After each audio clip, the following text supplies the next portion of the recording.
começar a gravação. E, gente, ó, eu vou abrir aqui o slide, e daí, na aula de hoje, a gente vai falar um pouquinho sobre posicionamento de marca.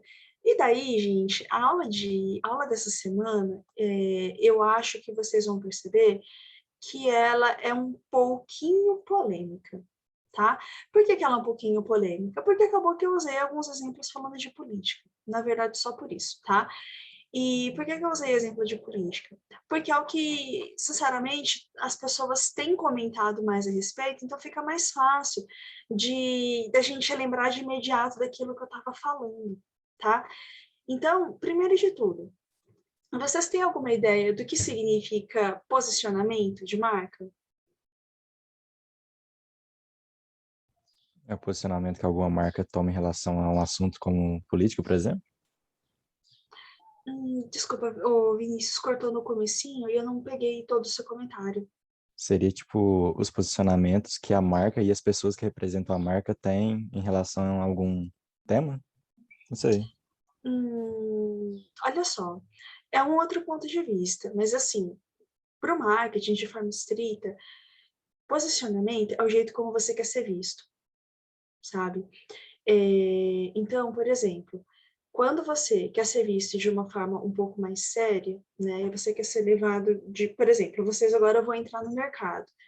Tanto você, Vinícius, quanto o Gabriel, visivelmente, pelo menos pelas fotos, vocês são meninos super jovens, tá?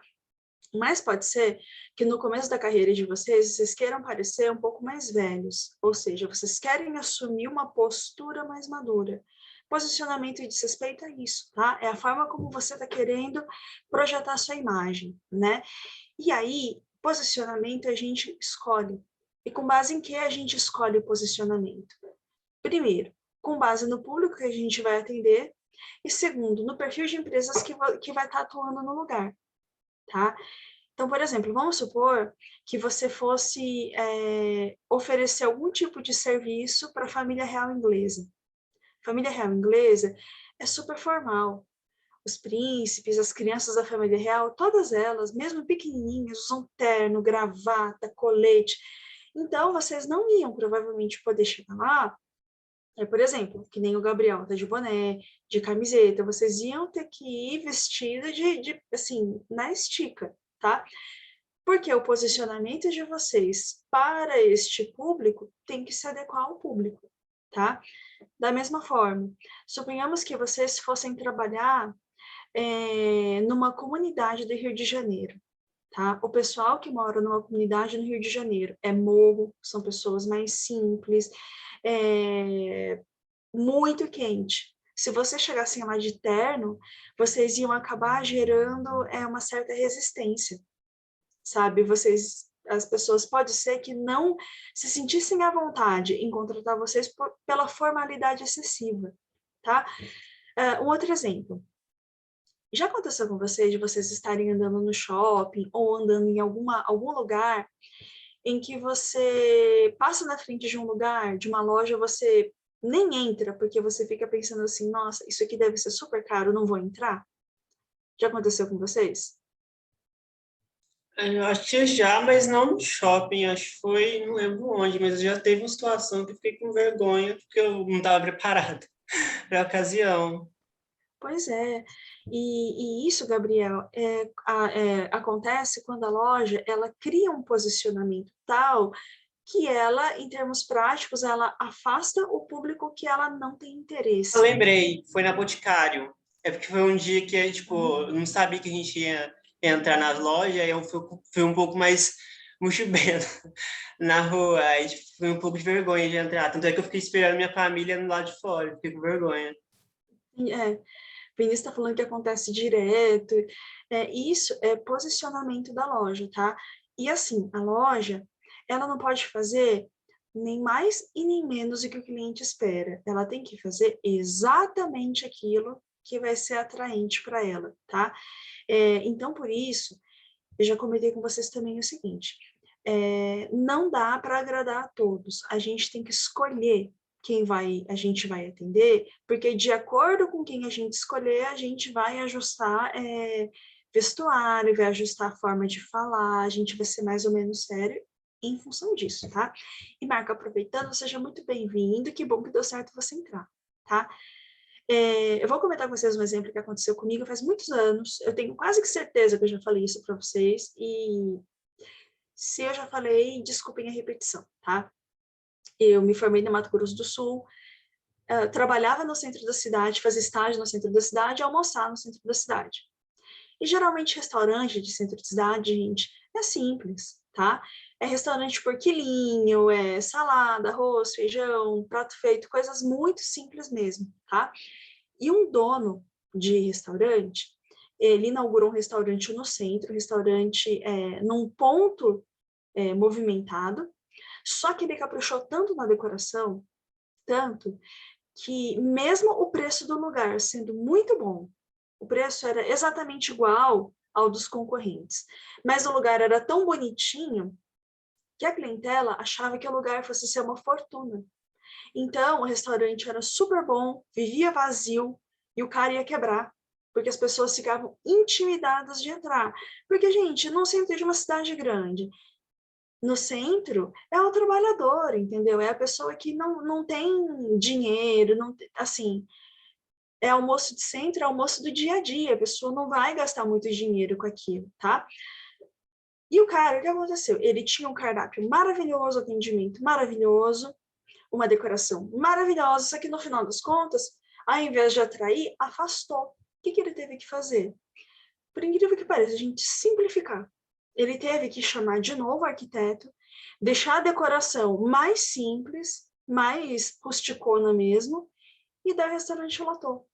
Detalhe, ele não mexeu no preço, ele não mexeu no cardápio, mas ele teve que mexer com o lado externo da loja para fazer com que as pessoas não se sentissem intimidadas para entrar no lugar. Vocês já ouviram falar de alguma coisa dessa natureza? Quando a pessoa teve que simplificar para ser aceito? Não, nunca ouvi, não. Primeira vez que estou ouvindo. Deixa eu mostrar uma coisa para vocês. Tem muitos candidatos, né? Por exemplo, agora falando de política. Quando chega na época de campanha política, todo mundo quer parecer ser do povo, quer parecer ser simples, né? E aí existem algumas bizarrices, tá? Uma das coisas bizarras mais conhecidas é que todo mundo vai para a feira livre e inventa de comer pastel. Só que, gente, olha isso. Assim, visivelmente, a pessoa não é do povão. A pessoa não é simplona. Olha a cara do cara comendo, tá? Outros exemplos bizarros. Alckmin comendo pastel, o Dória comendo pastel, né? O Serra comendo pastel. Nenhum deles parece estar exatamente feliz. Por quê, gente? Porque eles estão tentando vender uma imagem popular para a população, como se eles fossem gente do povo, gente normal, e na verdade, sabe, eles não são, né? Só que a maioria do eleitorado deles é de gente muito simples, então eles têm que, pelo menos na campanha, fazer esse esforço, tá? Agora, eu acho que ninguém foi mais zoado do que o Dória. O Dória é o atual governador do estado de São Paulo, e o Dória, ele é muito rico. Ele é muito rico desde sempre. E ele segue uma dieta toda balanceada, faz exercício, come salada, sabe? Toda vez que tinha pastel, essas coisas assim mais simples, ele fazia de conta que comia. Tá? O pessoal observava que ele, no máximo, dava uma mordidinha e depois ele passava para frente, porque era super fora daquilo que ele estava, daquilo que ele é, tá? Então, quando a gente está falando de posicionamento de marca, a gente está tentando ajustar a nossa imagem pessoal, o nosso discurso, as nossas condutas a um público específico, tá? E tem uma coisa que é importante. O público gosta de consistência, tá? O que significa ser consistente? Então, por exemplo, aí a gente tem uma imagem da Rainha Elizabeth II. Na primeira foto, a Rainha Elizabeth II, mais ou menos com a idade de vocês. Mocinha, ela tinha 25 anos. Se vocês forem reparar, ela tem cara de menina mesmo, tá? Então, ela com 25 anos era de um jeito, na foto do meio, ela já com 50, 50 e poucos, ela mais ou menos do mesmo jeito, e agora, recentemente, ela com mais de 90, mesma coisa, tá? O motivo pelo qual ela existe até hoje, pelo qual ela é considerada, pelo qual ela é querida, é porque ela tem consistência. Então, assim, em algumas medidas, ela e a família real se atualizaram aos novos tempos. Então, por exemplo, o palácio, a família real inglesa tem Twitter, tem Instagram, grava vídeo, faz um monte de coisas legais. Então, existiram ajustes, né? Existiu modernização, mas a mensagem passada é sempre mais ou menos a mesma, é tudo muito consistente, tá? E aquilo que a gente percebe como sendo inconsistente, gera irritação, tá? E aí, eu vou citar um exemplo polêmico, tá? Muito polêmico mesmo, tá? E, assim, para mim não faz diferença se você é esquerda, direita, meio, tanto faz, sabe? Tanto faz mesmo, desde que você entenda bem aquilo que o seu posicionamento político diz ou deixa de dizer, tá?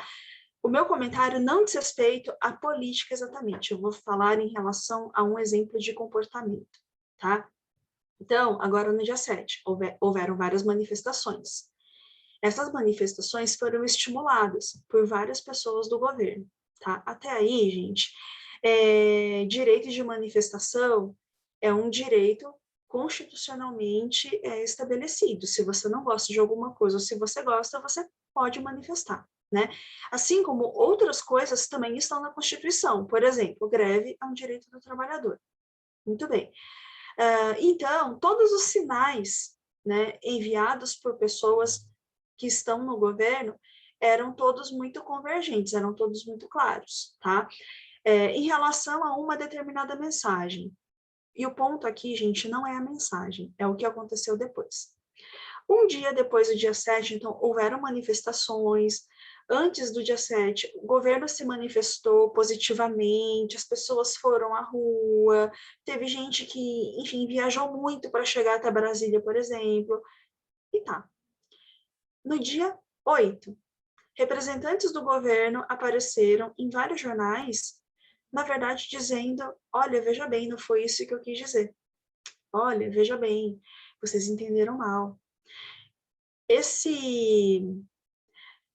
Essa falta de consistência, ou seja, você dizer uma coisa e depois fazer outra, gerou muito mal-estar, tá? Então, quando alguém faz uma coisa, diz uma coisa e depois faz outra, geralmente a pessoa ela se expõe a críticas e ela pode, sim, perder confiabilidade, tá?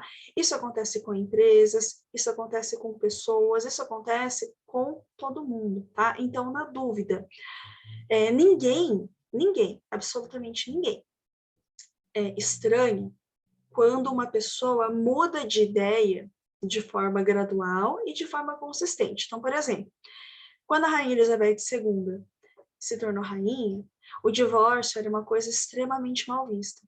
Muito mal vista mesmo, tá? Tanto é que ela ficou casada com o marido dela durante, sei lá, 70 anos, tá? Quando os filhos da Rainha Elizabeth, quem são os filhos da Rainha Elizabeth? Por exemplo, o Príncipe Charles. Deixa eu mostrar aqui uma fotinha dele. Quando o Príncipe Charles ele se casou com a Princesa Diana, muito claramente ficou muito claro que eles, na verdade, não tinham uma boa relação, tá? Que eles se odiavam, na verdade. Então, não foi uma coisa legal desde o começo.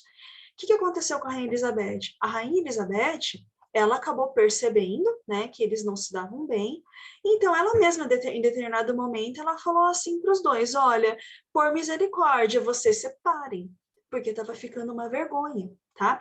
Então, o que ela preferiu admitir essa, entre aspas, modernidade do divórcio, do que admitir que as estripulias do filho dela e da nora dela viessem a prejudicar a coroa, ou seja, viessem prejudicar a consistência, a confiabilidade da instituição da monarquia, tá?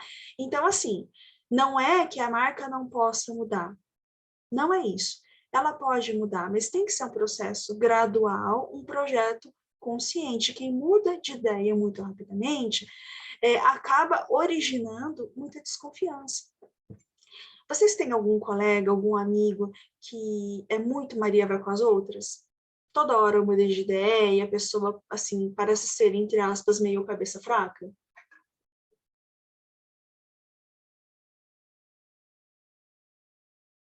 Vinícius está falando que tem.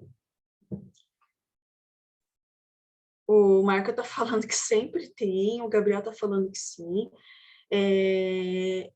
Eu também tenho muitas pessoas, né? A questão é a seguinte, não é, de novo, não é que seja ruim a marca ou a pessoa se atualizarem, mudarem de ideia.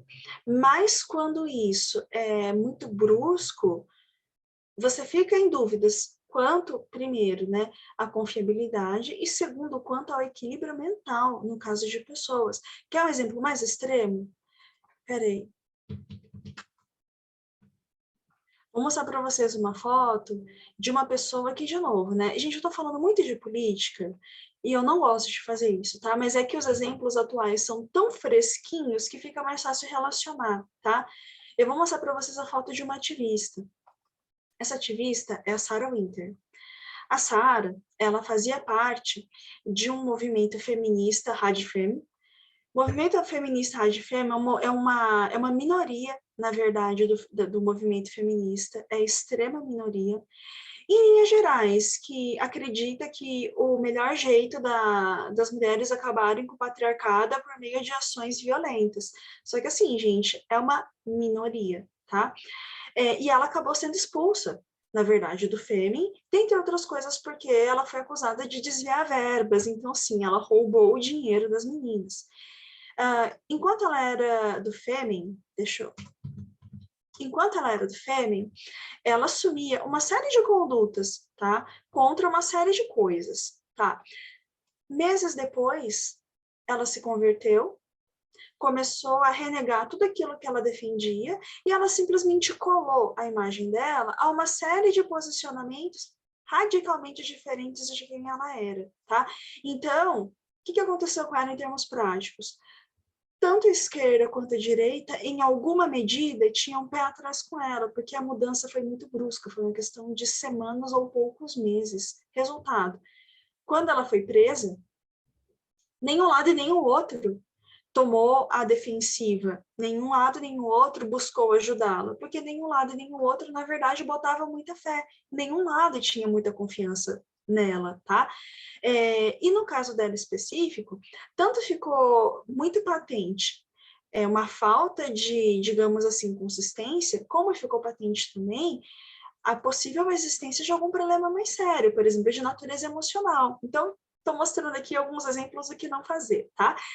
E aí, por que eu estou zoando o Dória, gente? Porque o Dória é o caso mais clássico, né?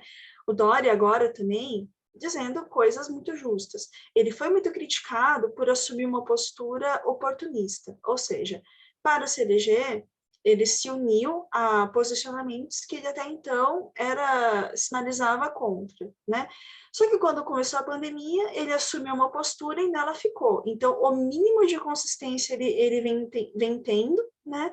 E isso a gente não sabe se foi porque ele se conscientizou que algumas coisas, por exemplo, em relação à pandemia, etc., ele teria que tomar cuidado, ou se ele for orientado por alguém do marketing, tá? Então, o destino dirá, tá?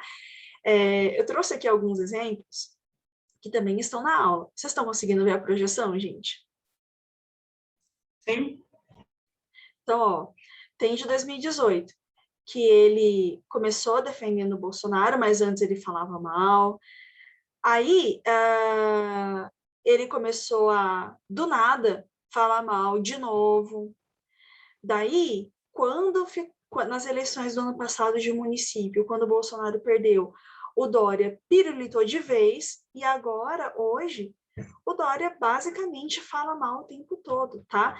Então, o que o pessoal da área, da área mercadológica fala? Essa é uma estratégia que é extremamente arriscada, tá? Então, qual é a melhor estratégia? Porque, assim, se você se recusa a mudar, se você é muito teimoso, você perde clientela, tá? É o caso, por exemplo, de uma empresa que, por exemplo, se recusa a passar cartão de crédito, se recusa a ter uma maquininha. É o caso de uma empresa, por exemplo, que trata mal públicos diferentes, por exemplo, que trata mal o cliente gordinho, a cliente gordinha. E sim, tem empresas que fazem isso, tá? Quando eu era adolescente, existia uma marca chamada Fórum, que eu não sei se hoje existe, tá? Mas a Fórum, durante muitos anos, ela fazia roupas dos tamanhos 34 até o 40. Quem usasse o 42 não tinha mais roupa desse tamanho. E quando as meninas entravam na loja, e a menina era um pouco maior, as vendedoras olhavam de baixo para cima e diziam: amiga, não tem roupa para o seu tamanho, volte depois. Tipo assim, emagreça primeiro e volte aqui. E eu já vi isso acontecer, tá? E esse tipo de posicionamento, hoje em dia, é uma aberração, tá? Então, é muito sério quando a empresa não se ajusta, né? A empresa ou a pessoa. Vocês já ouviram falar de um negócio que se chama a síndrome de Gabriela?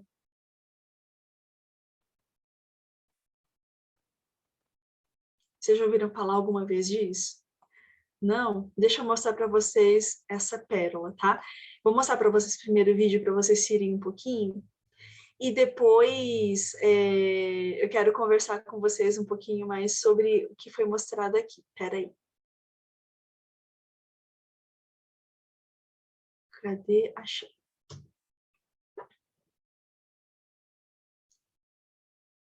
Ó, vou me mutar e preciso... peraí. Eu vou ter que paralisar o vídeo porque eu não posso usar sem fazer o crédito antes. Espera que eu vou ter que pausar a nossa gravação. Bom, gente, conhecem alguém que joga na retranca desse jeito? Ou seja, alguém que sistematicamente recusa mudar, é teimoso, assim, não aceita que as coisas mudam, não aceita que as coisas não sejam da forma que elas querem?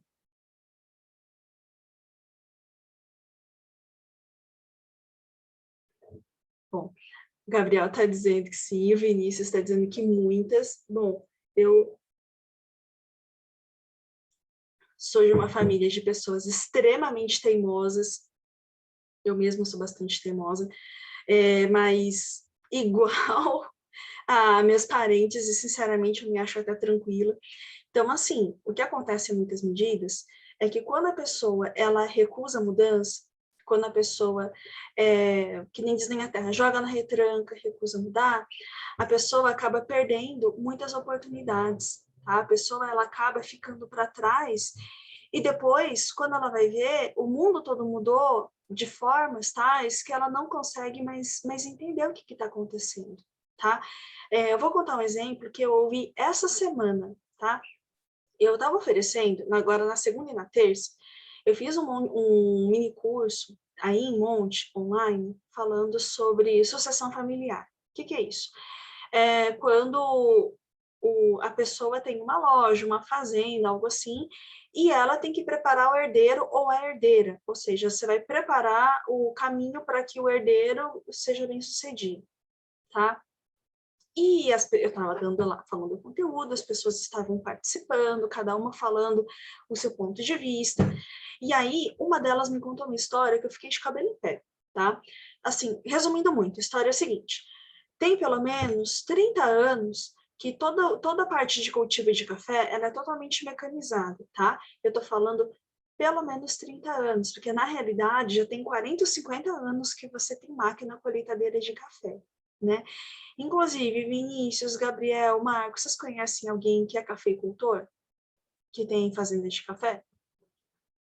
né? Porque se vocês conhecerem, até me ajuda, né? Na verdade, até vocês me ajudam, porque tem partes da história que, por eu não conhecer ninguém que mexe com a lida no café, né? Realmente tem pedaços da Eu não história. conheço ninguém, mas tem uma menina no TikTok que eu acompanho que ela faz café, que ela mexe com os grãos, ela fala os nomes dos grãos, ela moe na hora, explica os processos. Mas, assim, pessoalmente, não conheço ninguém, não. Ô, Gabriel, que show, cara, que show. Meu marido é desses que pega café, torra, mas enfim, ele faz até cerveja, sabe? Então, né, café eu nem estranho tanto. O Vinícius está aqui falando que conheceu antigamente, mas que não fala há muito tempo, né? O Marco é aqui de Ribeirão. Eu acho que o Marco é capaz de até conhecer alguém que mexa com cana, mas café eu acho pouco provável, né? Enfim, e aí o que ela estava falando é o seguinte, que tem 40 ou 50 anos já, ou seja, desde 1980, 90 no máximo, que os cafezais, eles não empregam mais pessoas, né? Você tem operadores de colheitadeiras, que vão lá, pegam o café, encaminham para torrar e todo o resto. Bom, e aí, ela estava me contando, essa moça que estava no meu mini curso, que ela tem familiares que eles não queriam comprar máquina. E aí, gente, olha só. Uma coisa é você não querer, outra coisa é você não poder, tá? Quando você está falando que você não quis comprar, significa que você tinha o dinheiro, você tinha o recurso financeiro para isso, e você tomou a decisão de não comprar, entendeu? É diferente, né? Por exemplo, eu queria muito, muito, muito mesmo, poder comprar. Deixa eu pensar o que eu gostaria de comprar. Eu gostaria muito de comprar de comprar uma casa na praia, por exemplo, ainda mais com o calor desgraçado que está fazendo, gente, de verdade, tudo que eu queria nessa altura do campeonato. Eu queria estar na praia, aquele ventinho, sabe? Especialmente fim de tarde que tá mais fresquinho, sabe? Vendo ali os passarinhos, pé na areia, sabe? Querer eu queria, mas eu posso? Claro que não! Eu não posso, não tenho a menor possibilidade. Uma casa na praia, do jeito como eu queria, por exemplo, ia me custar, sei lá, 5 milhões.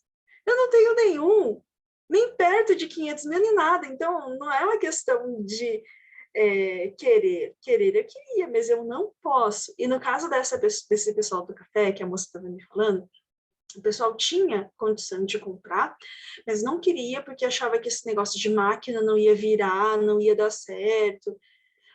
Bom, vocês imaginam o que aconteceu, né? Quando a pessoa resolveu comprar, já não tinha dinheiro para comprar, entendeu? Porque a pessoa foi perdendo mercado, perdendo mercado, perdendo mercado. Quando resolveu comprar, já não tinha, acabou se endividando com o banco e acabou perdendo a fazenda para o banco, porque foi acumulando dívida atrás de dívida. Por quê? Porque a pessoa demorou 10 anos de teimosia, batendo o pé para não comprar máquina e, no final das contas, acabou falindo e levando a família inteira para o buraco junto por causa de teimosia, tá? Então, tem gente que é teimoso, mesmo perdendo dinheiro, tá? E tem gente que é esperta. Por exemplo, vocês já ouviram falar daquela Starbucks? Deixa eu mostrar para vocês. Fotinha da Starbucks, tá aqui. A Starbucks é uma rede de cafeterias, né? E que você tem diversos sabores, tem chá, tem café, tem docinhos, tem muita coisa interessante na Starbucks, tá? Como que a Starbucks começou? Na década de 1970, mais ou menos, existia um exportador de café, tá? Então, era um rapaz que ele trazia café, por exemplo, da Colômbia, de outros países, e ele distribuía e exportava mundo afora. A questão é que café é uma commodity, né? Então, você nunca vai conseguir ter mais lucro, sozinho você não define preço, você vende ou não de acordo com o preço que é dado pelo mercado. E esse cara queria ganhar mais. O que ele fez? Aproveitando o conhecimento que ele tem de café, ele montou uma rede de cafeterias, entendeu? Então, ele saiu do papel de vendedor de commodity e ele decidiu montar uma rede de oferecimentos de café direto para o consumidor final, eu, vocês, tá? Então, é uma pessoa que, em linhas gerais, ela soube quando mudar, ela soube como se posicionar, tá? Então, agora, todo mundo escuta falar da Starbucks, mas o que ninguém lembra, ou talvez saiba, foi que, na verdade, começou com ideias de uma pessoa que importava café. Você já tinha ouvido essa história da Starbucks, gente?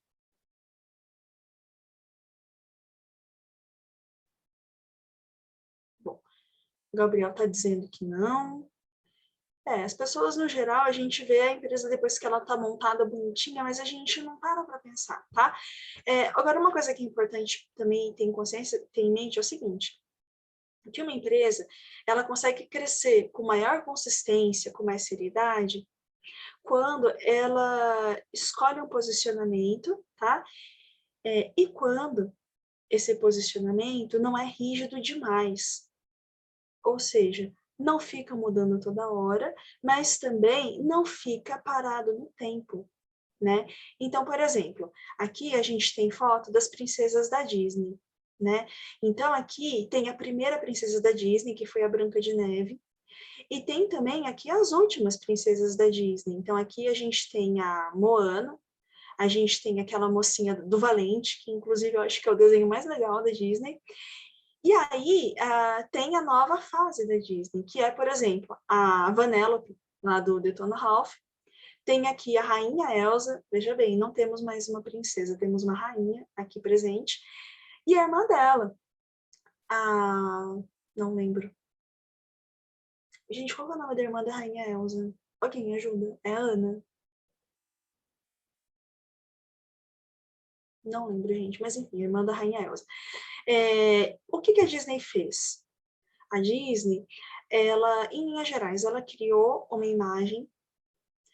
Que imagem é essa? Uma imagem positiva, uma imagem que traz bons valores, bons princípios, e ela foi, sabiamente, acompanhando o mercado e mudando de acordo com o que fosse necessário. Então, por exemplo, nos primeiros filmes da Disney, por exemplo, a Branca de Neve.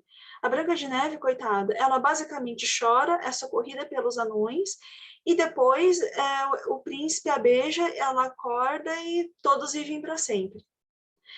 A coitada da Bela Adormecida, que nem aí aparece, gente, no filme de quase 2 horas, ela fala 5 minutos, tá? Toda a ação, na verdade, passa ao redor dela. Ela não faz parte de nada dessas ações, né? Ela é beneficiária de um destino que é muito favorável a ela. Depois, com o passar dos anos, a Disney começou a mudar. E quando que ela começou a mudar? Especialmente no pós-Segunda Guerra. Quando os homens foram para a guerra, no pós-Segunda Guerra, quem ficou trabalhando nas fábricas, trabalhando em escolas, fazendo tudo internamente, foram as meninas. Então, a Disney também começou a criar personagens femininas um pouco mais ativas. Por exemplo, a Minnie Mouse é mais ou menos dessa época, a Margarida, namorada do Pato Donald, também é mais ou menos dessa época. Então, foram criadas personagens que foram acompanhando também o movimento de mudança, tá? Em um determinado momento também, a Disney percebeu que não adiantava ela ficar falando de princesas todas mais ou menos situadas na Europa ou Estados Unidos. O que a gente teve? A gente teve o Rei Leão, a gente teve o Aladim. Então, a gente começou a ter princesas e príncipes esparramados mundo afora. A gente teve, sei lá, Mulan, teve a Pocahontas, e começou a ter outros tipos de pessoas, tá? Agora, qual que é o detalhe? Toda essa evolução de princesas aconteceu ao longo de 100 anos. Só que a Disney continua sendo essencialmente a mesma. Ela acompanhou o mercado, basicamente. Ela viu que o mercado foi expandido, o mercado foi crescendo, foi pedindo coisas novas, e a Disney nada mais fez do que acompanhar esse movimento, tá? Mais ou menos a mesma coisa fez a Coca-Cola, mais ou menos fez isso toda marca grande, tá? Um exemplo, no começo das propagandas do iPhone, para começar, assim, ponto básico, a Apple, ela nunca fez propaganda para absolutamente todo mundo, não, tá? A Apple, ela sempre focou um público que era inovador e jovem. Lembra que na semana passada a gente fez aquele teste Vols, que dizia mais ou menos onde é que vocês estavam? Então, acho que estava eu, o Marco, o Gabriel, e eu acho que o Lucas estava também. Não, era o Vitor. O que a gente fez no teste? A gente fez lá o teste e deu que nós todos, em alguma medida, nós éramos inovadores, empreendedores, coisa assim, tá? Ou seja, propagandas da Apple são desenhadas para um perfil como o nosso.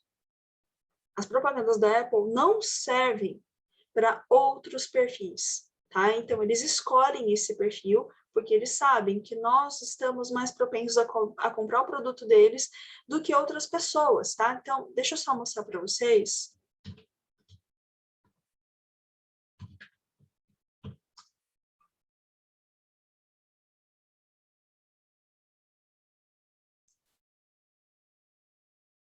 Queria achar aqui. Ó, vou transmitir para vocês. Espera um pouquinho. Ó, para quase nós todos, tá? Todos nós tivemos muito de inovador, quem fez o teste, tá? Experimentador, não, experimentador acho que era eu. Eu acho que o Marco e o Vitor eram realizadores.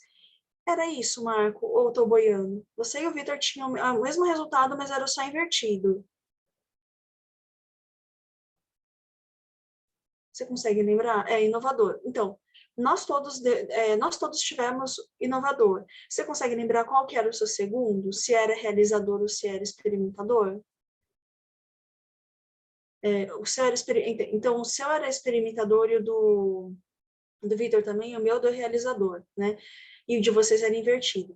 Gente, as propagandas da Apple e os produtos da Apple, eles são feitos para essa trindade aqui, tá? Eles não são estabelecidos para os outros critérios, para os outros perfis, à exceção do esforçado, que é alguém que quer progredir e progredindo se tornar um potencial cliente, tá?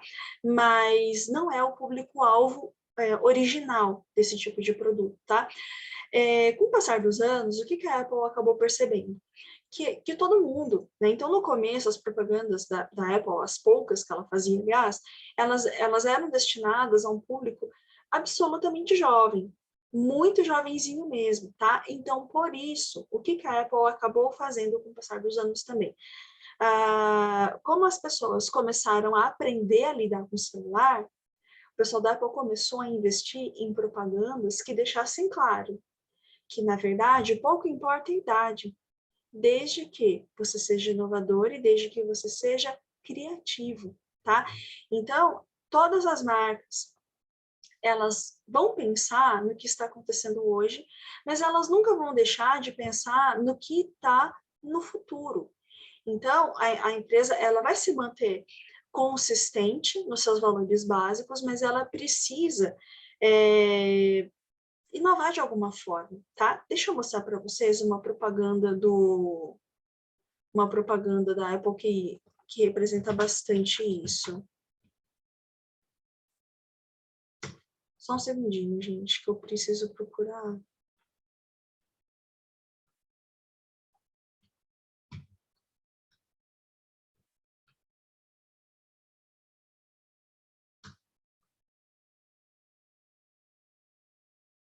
Hum.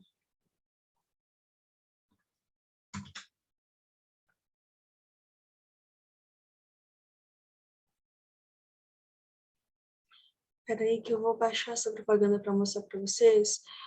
Essa propaganda que eu vou mostrar para vocês, na verdade, ela é bem bobinha, tá? Sendo bem honesta, ela é bem bobinha. Só que ela marcou o começo de quando a Apple começou a investir, na verdade, em outros... eu não estou falando assim que ela começou a investir em outros perfis diferentes desse que a pesquisa Vols mostrou, mas eles começaram a olhar outras idades. Eles começaram a perceber que se o produto deles fosse bom, independente da faixa etária, as pessoas estariam mais propensas a comprar, tá? Bom, a propaganda já baixou, eu vou me mutar, vou parar também aqui o vídeo para mostrar para vocês, só um segundinho. Gente, propaganda bobinha, né? Só que o que acontece? Foi a primeira iniciativa da Apple, essa propaganda é de 2016, ela agora tem 5 anos. Foi a primeira iniciativa da empresa para mirar outras faixas etárias, tá? E deu certo? Deu. O que aconteceu? Além disso, o que mais a Apple fez? Existe uma série, deixa eu mostrar para vocês, que se chama Gracie and Frankie. Ela tá na Netflix e ela tem atrizes e atores já veteranos e que, em linhas gerais, fala sobre as dificuldades de envelhecer, de você, enfim, né, se manter ativo, se manter relevante com o passar dos anos, tá? E em várias cenas aparecem as personagens usando os notebooks da Apple, os celulares, o tablet, tá? E não é por acaso que todos eles usam quase que exclusivamente a Apple. Foi, na verdade, uma ação patrocinada. A Apple patrocinou a realização desse seriado, tá? Porque, em linhas gerais, trata de pessoas mais velhas se apropriando da tecnologia, usando normalmente e vivendo normalmente. Então, o que começou em 2016, a Apple está mantendo até hoje. E por que a Apple está fazendo isso hoje em dia? Porque, como eu já disse, ela quer ser consistente, ponto 1. E ponto 2, a Apple está ligada que a população mundial está envelhecendo cada vez mais. Então, muito em breve, a população mundial nos países que mais consomem Apple vai ser basicamente idosa. Então, ou ela tentava já pegar esse bonde agora no começo, ou então depois ela tem que se atualizar. O que acontece com as empresas de alta tecnologia, gente? Elas começam fazendo produtos para pessoas muito jovens, tá? Então, por exemplo, os primeiros usuários da Apple não eram pessoas de 14 anos, eram pessoas de 20 e poucos anos que teriam recurso financeiro para comprar. Então, por isso as propagandas eram todas muito divertidas, coloridas, já chamaram de Taylor Swift a Kim Kardashian para fazer propagandas desses celulares, tá? Só que, quando começou a ter concorrência e quando o público mais maduro entrou na jogada, eles perceberam que o público mais maduro, além de ter mais dinheiro, fideliza mais rápido, que é uma coisa importante. E ponto 3, que a população mundial está envelhecendo. Né? Então, a expectativa de vida do Brasil e de todos os países daqui do Ocidente industrializado, a expectativa de vida é muito alta. Então, se você conquistar esse público desde o começo, a tendência é que você continue mantendo, tá? E por que eu estou falando isso tudo para vocês? Por que isso é importante? Em linhas gerais, né? As pessoas, ponto 1, todas elas têm desejos, necessidades, expectativas. Todo mundo quer se sentir bem. Todo mundo quer se sentir gato. Todo mundo quer socializar. Ou seja, com o Marco, nas últimas semanas, a gente tem conversado bastante sobre o perfil dos negócios dele, tá? Então, o Marco, ele está desenvolvendo alguns produtos, ele está testando o mercado, ele já tem um perfil de cliente definido. E tá tudo certo. Não mexa, tá tudo bem.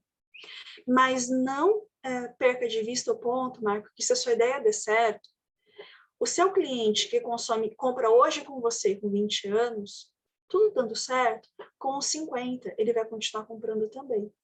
Só que o gosto dele vai mudar.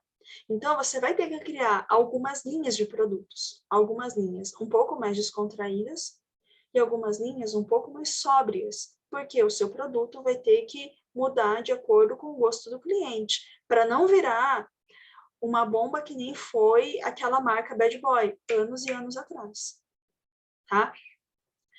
Idem para o Gabriel. O Gabriel, ele está pensando, por exemplo, numa cafeteria. Então, hoje, o seu público, ele é muito amplo, e tenha isso em vista, tá? Você precisa ter critérios que sejam interessantes. Para o adolescente que vai tomar café com os amigos, ou com um pretendente, com uma pretendente romântica, né? E mais velha, a pessoa vai lá para passar o tempo, para levar neto, para levar filho, sei lá, tá? Já o Vinícius, ele estava pensando em alguma coisa relacionada à música.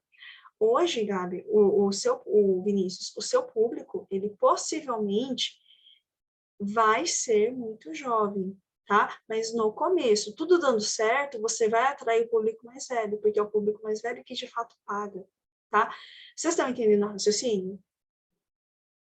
Então, mudar vai ser importante. Vocês vão criar uma ideia de mercado, vocês vão ter que atualizá-la, vai ser importante mudar. Só que vocês vão ter que mudar sendo consistentes. Ou seja, por exemplo, vamos pegar de novo o Marco de vídeo, tá?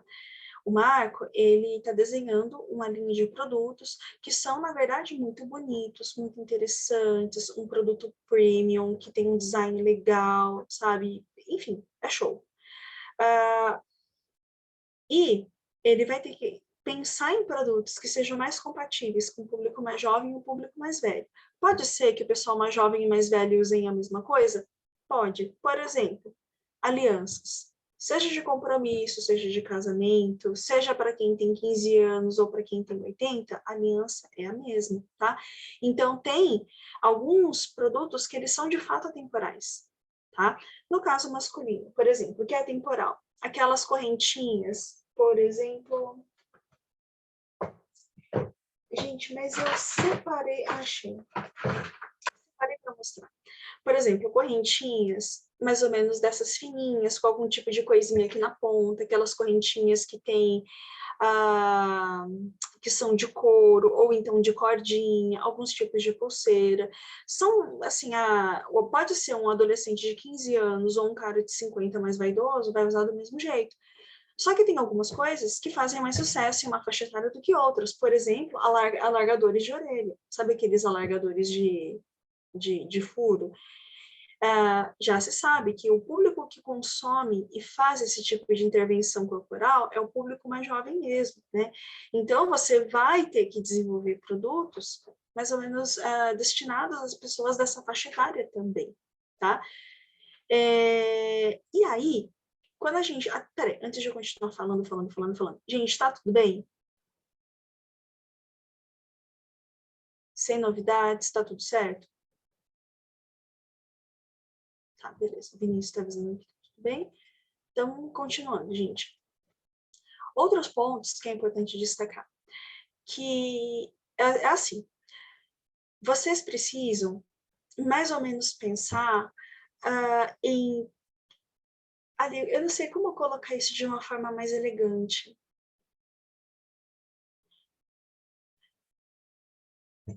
Tá, eu acho que eu achei uma forma, porque falando assim, fica parecendo uma coisa meio esquisita, sabe? Mas enfim.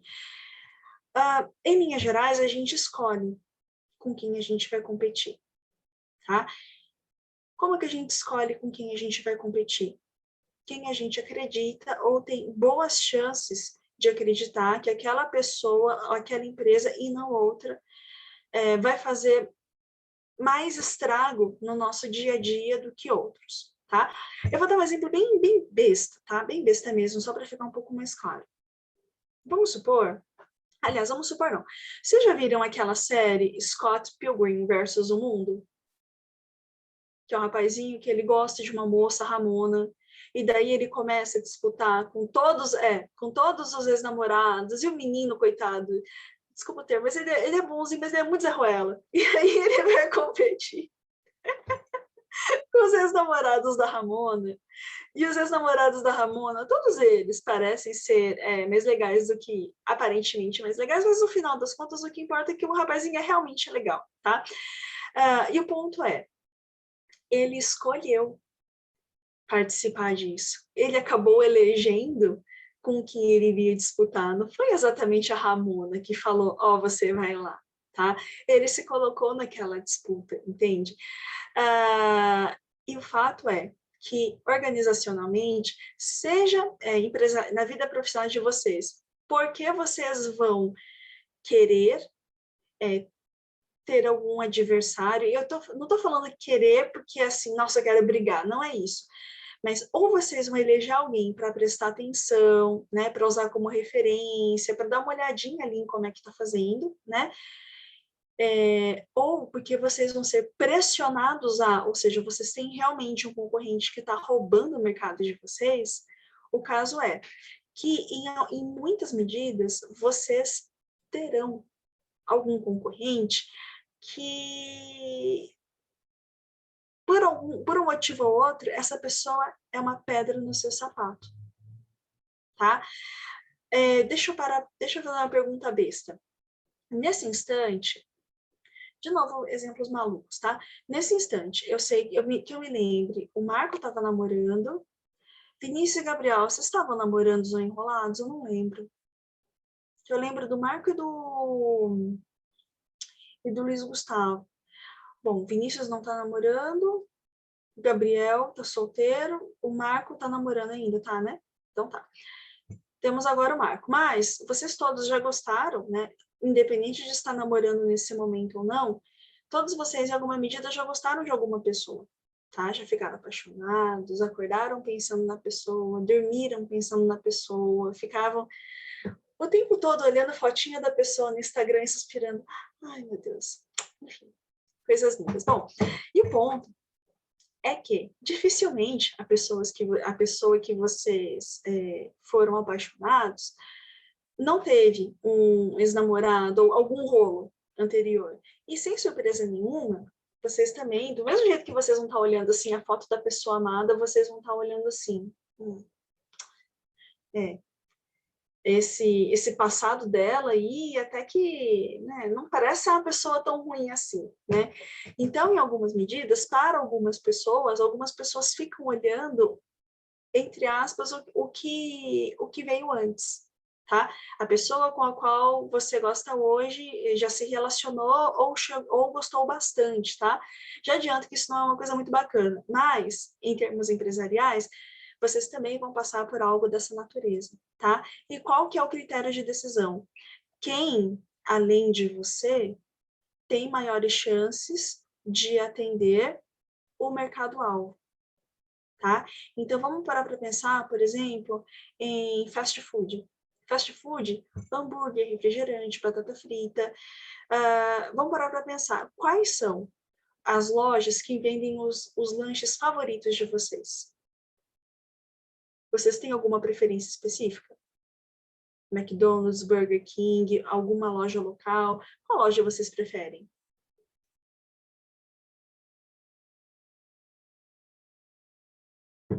Vinícius, Gabriel, Marco, ou vocês não gostam tanto assim? Gabriel está dizendo que gosta muito do McDonald's. Vinícius, Marco, vocês comem de vez em quando algum lanche, algum fast food? Ou não, vocês têm uma alimentação um pouco mais regrada? Vinícius come, o Marco quase não come. É que o Marco tem uma alimentação bem regrada, né? Então, por mais vontade que tem, acaba que você pesa custo-benefício, você, tá, não vou, né? Super te entendo. O Vinícius gosta. Vinícius, você tem algum estabelecimento favorito? Pode ser mais ou menos conhecido. Você tem algum favorito ou você, tipo, mas pelo preço é tenso? Eu te entendo. Deixa eu ver se eu consigo achar aqui.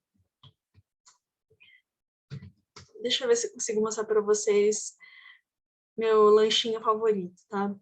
Tem um lanche que eu gosto imensamente.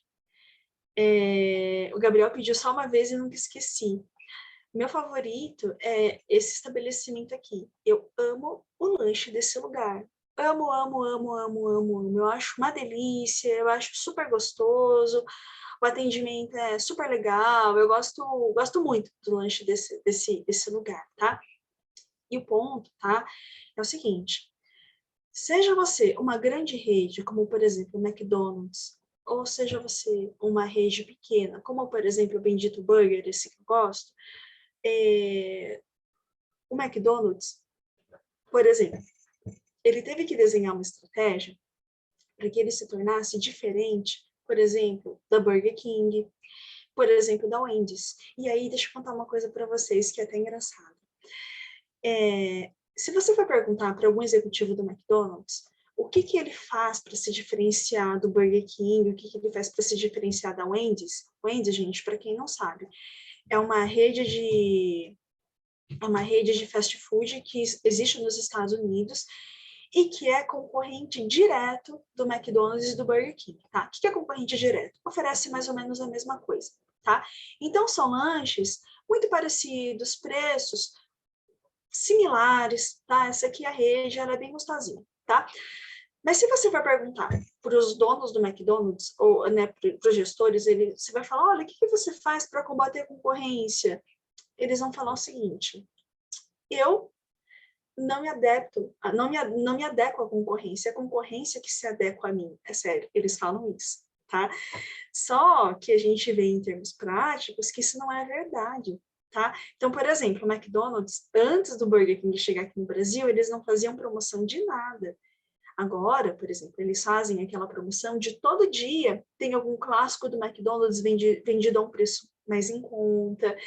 Então, aquela história, o McDonald's é o caso clássico, de que o que vem de baixo não me atinge, senta em cima de um formigueiro para você ver se você não vai se incomodar com alguma coisa assim, tá?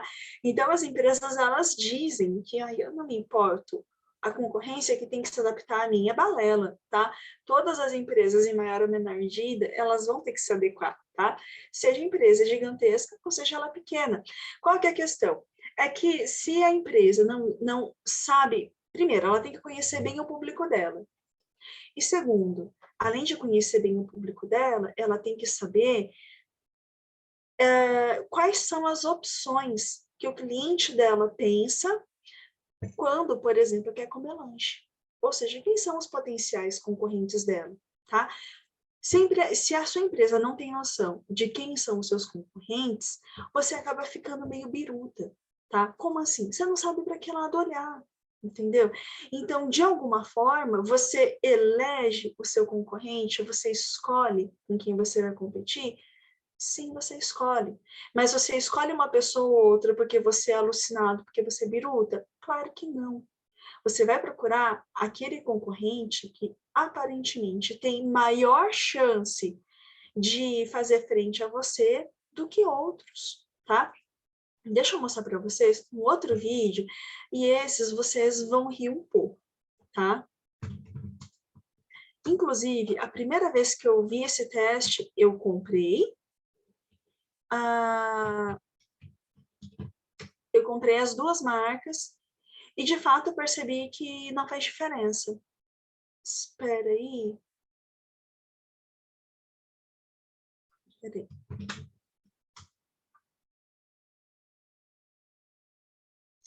Nossa, será que o pessoal tirou?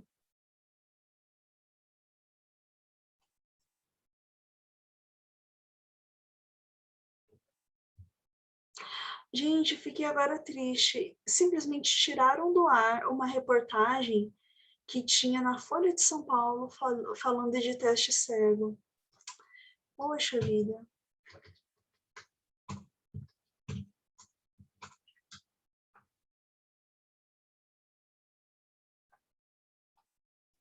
Última tentativa. Se eu não mostrar, vou ter que mostrar um mais sem gracinha mesmo.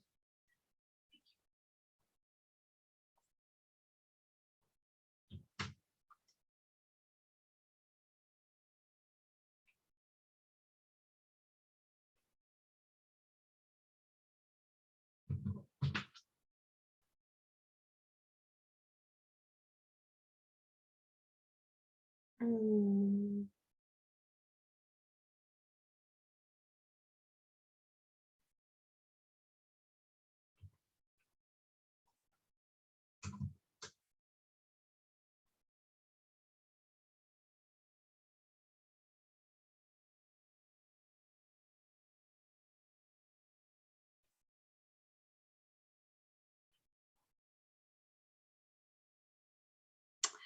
Tá, bom. Eu vou baixar aqui um videozinho e já vou mostrar para vocês, tá? Esse é um pouco mais sem graça do que eu queria mostrar para vocês, tá? Mas, enfim, deve ter dado alguma coisa ruim aí, tiveram que tirar do ar, viu? Que é uma pena. Gente, mas tem tanta coisa legal sendo tirada do ar que é impressionante. Essas coisas, sinceramente, me incomodam, tá? Eu vou mostrar para vocês um teste cego de milkshake, tá? E daí vocês vão ver que, por mais que as empresas digam que elas não se importam, que elas não estão acompanhando, que elas não isso, que elas não aquilo, Na verdade, todas elas estão acompanhando umas às outras, todas elas estão atentas e todas elas, na verdade, querem ver a outra sumir do mercado, tá? Então, peraí que eu vou mostrar. Eu vou ter que parar a gravação. Espera um pouquinho. Enfim, gente, eu tinha comentado com vocês que nossa, gente, que triste. Tinha um teste desse cego que eu fiquei impressionada. Eu não sei se vocês já chegaram a ver, enfim, era um teste da Veja São Paulo comparando chocolate da Copenhagen e chocolates da Brasil Cacau. Para quem não sabe, a Copenhagen e a Brasil Cacau são feitos pela mesma fábrica, tá? Inclusive tem o mesmo dono. Qual é a diferença da Copenhagen para o Brasil Cacau? É que os chocolates da Copenhagen, eles de fato, eles têm uma matéria-prima mais sofisticada, mais sabores, o processo de fabricação é um pouco mais refinado, tá? Para quem não sabe, a Copenhagen é uma das marcas de chocolate mais conhecidas e mais refinadas do país, tá? A Brasil Cacau é uma segunda linha do mesmo grupo, e essa segunda linha ela foi desenvolvida, na verdade, para criar um novo nicho de mercado. Porque, assim, você não pega uma marca como a Copenhagen e você diminui o preço, porque senão você queima a marca. Então, o que o pessoal costuma fazer e que também dá muito certo? O pessoal pega a marca, tá? Tira aprendizado dela, né? Cria produtos mais baratos e cria uma outra marca para vender isso, tá? Bom, marcas diferentes, produtos igualmente gostosos, pegaram o produto da Brasil Cacau, da Copenhagen e colocaram o povo na rua para testar no teste cego. O público em geral não viu diferença. E gente, eu já comprei os chocolates, tanto de um quanto de outro, fiquei curiosa, eu não vi diferença. Eu dei chocolate para um monte de gente que eu conhecia e eu não disse qual era de qual, as pessoas também não veem diferença, tá? Então, só que mesmo assim, mesmo o público no geral, né? Não somos um público gourmet, não somos um público que realmente tem um paladar aí super apurado, né? Mas ainda assim, mesmo o produto sendo gostoso, mesmo o produto tendo um sabor muito parecido, por que a Copenhagen cobra tão mais caro do que o Brasil Cacau? Principalmente por causa de marca, tá? Você ter marca, né? Você está trazendo para o seu produto uma série de atributos, né? Uma série de características que fazem com que o cliente prefira consumir da sua marca e não de outras pessoas. Então, ainda que a Copenhagen seja bem parecida com a Brasil Cacau, ela pode cobrar mais caro? Pode, porque ela conseguiu colocar na cabeça do consumidor que ela vale, tá? Quando você está desenhando seu produto, está desenhando seu serviço, você vai ter que pensar em fatores críticos de sucesso, tá? Eu vou falar um pouco disso e daí a nossa aula vai parar aqui para não embananar para a aula que vem, tá? O que é fator crítico de sucesso? Então, ó, agora há pouco eu tava olhando, Marco, você me desculpa eu ficar usando você de exemplo, porque é que eu tô mais por dentro do que você tá fazendo do que eu tô por dentro do que dos meninos estão fazendo, tá? Então, mil desculpas, tá? Eu não sei se você fica intimidado ou se você tá chateado, mas é o que me ocorre, tá?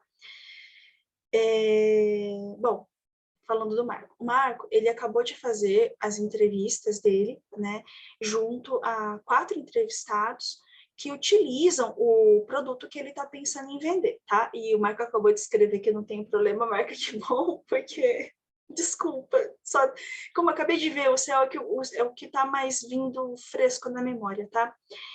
E aí, Marcos lá, ele levantou que tem algumas coisas que importam mais para o público consumidor do que outras. Então, eu não lembro exatamente os resultados, tá? Mas vamos supor que ele percebeu o seguinte, que para o cliente dele, o que é importante? Design de produto, qualidade do produto, ou seja, a pessoa ela pode usar o brinco, a pulseira, o colar, anos a fio que o produto não vai estragar, não vai quebrar, não vai ficar preto, sabe? Não vai ficar sujo. Então, ele vai perceber, de acordo com a resposta do cliente dele, o que é mais valorizado e o que é menos valorizado. tá? E daí, o que que o Marco vai fazer?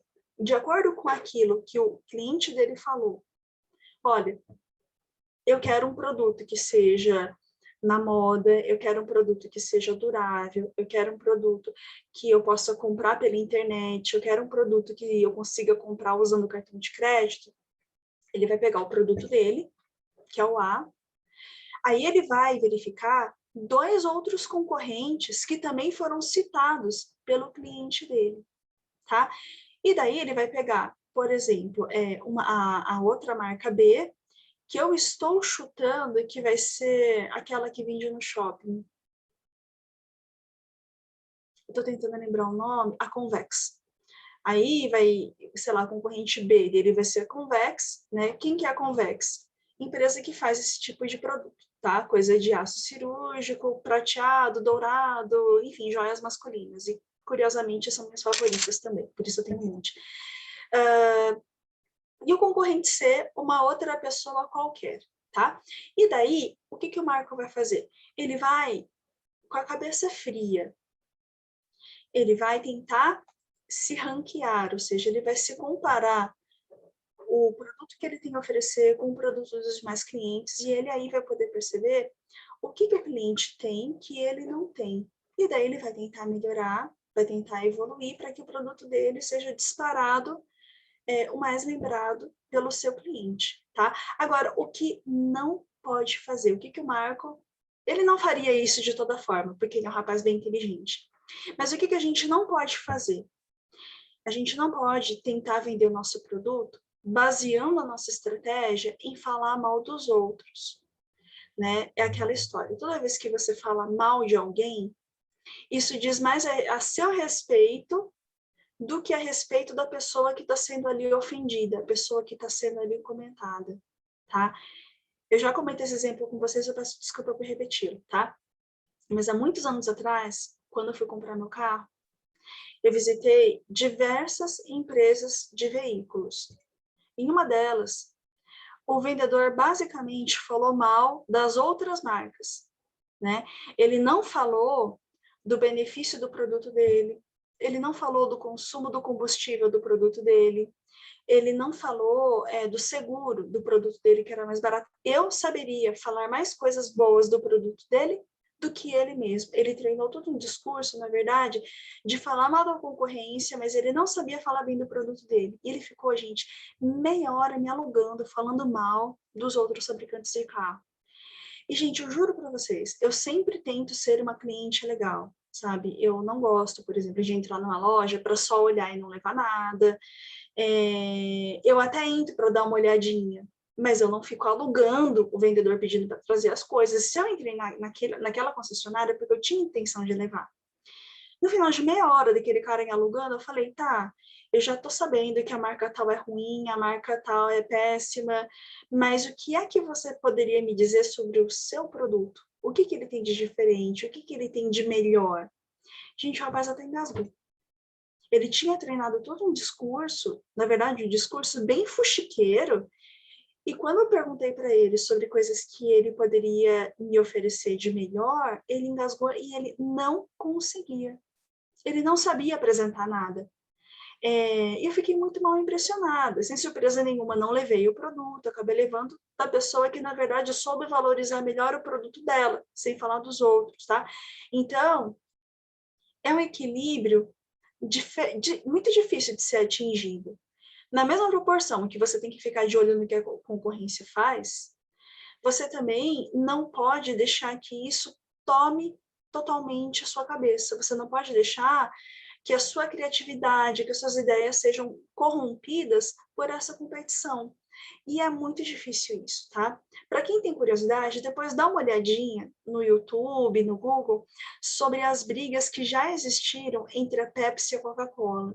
Gente, eles brigam há dezenas de anos e eles não conseguiram desgarrar dessa briga pessoal já entre esses fabricantes. Bom, pessoal, tudo certo?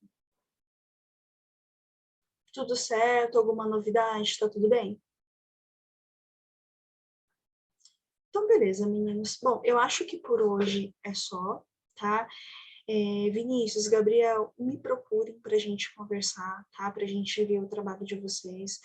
Nós estamos há 1 mês da entrega do trabalho e eu acho que o trabalho de vocês é o mais chato, que pelo menos das disciplinas que eu dou, o de vocês é o mais chato, porque depende da resposta de terceiros, tá? Então, vamos, né? Agora vocês já fizeram provas, estão um pouquinho mais tranquilos, vamos agilizar para vocês poderem despachar isso logo, tá? Bom, o Gabriel, tadinho, o Gabriel nem almoçou ainda, né? O Marco está perguntando quantas pessoas. Marco, por isso, graças a Deus que você terminou rápido isso, tá? Porque a gente precisa de umas 60 respostas. Então, me passa o seu questionário que eu vou repassar para todo mundo que eu conheço que usa acessório também, tá? Porque logo no comecinho vai ter uma pergunta, você usa acessório sim ou não? E todo mundo que responder não já tá fora. Então, como são muitos, vamos ter que mandar para muita gente, tá? Meninos, então é isso. Eu espero que vocês fiquem bem. Na semana que vem, vocês estão liberados, tá? Então, a gente não vai ter aula. Vocês vão ter aula na terça, de reposição, acho que de terça, na quinta-feira. Então, por isso mesmo, vocês vão ter uma semaninha a mais para poder montar o questionário e botar ele para rodar, tá? Então, quando vocês forem fazer isso, estou à disposição. Meninos, beijo, beijo, beijo. Até daqui a alguns dias. Tchau, tchau, viu?